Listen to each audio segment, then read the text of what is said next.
This video is to help you get started with Wave's MetaFilter in your sessions.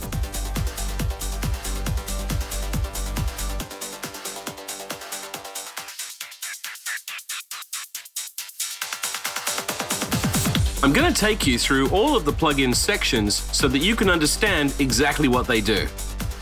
This is the filter section. Here you can choose your filter type.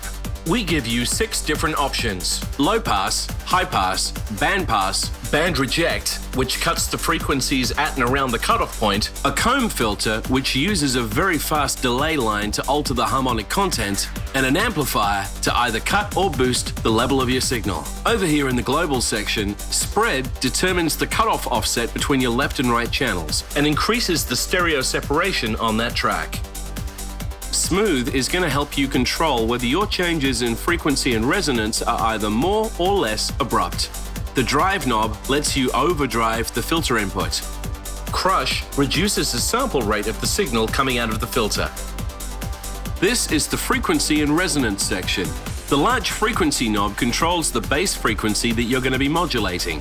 The large resonance knob lets you control the modulation of the frequency you've chosen to work with.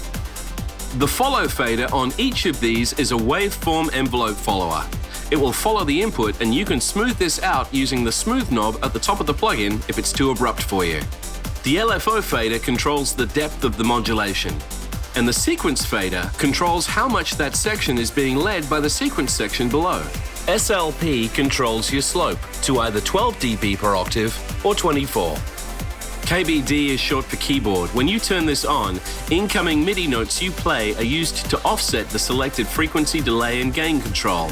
This lets you control the filter cutoff and its resonance by playing notes on your MIDI keyboard. The LFO section lets you select your LFO waveform and then decide if the LFO is going to run freely or be synced to the host clock. And the rate controls the speed of the LFO. We've built a delay section into MetaFilter. You can control the sync rate by either using the large knob or typing in the amount you want. Right controls the delay offset of the right channel compared to the left channel. There's a feedback knob, and then the dry-wet knob controls the amount of delay mixed into the signal. When you turn on analog, it makes the delay work like an analog delay unit, so will give you smoother transitions when the delay time is being modulated. The route switch controls whether the delay is placed prior to the filter in the audio chain or in a feedback loop throughout the filter. Finally, we have the sequencer section.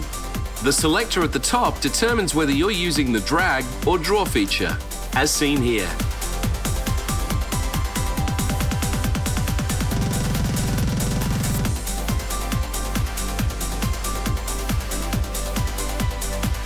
Clicking on a fader or selected faders while holding Alt or Option will reset them to 0. Rate controls the speed of the sequencer. Sync chooses whether the sequencer is running freely or is being synchronized to your host clock. Swing gives you control over the swing shuffle amount in the sequence. Each of the step sliders determines a positive or negative modulation amount generated by that step. The slider below controls how many steps you want.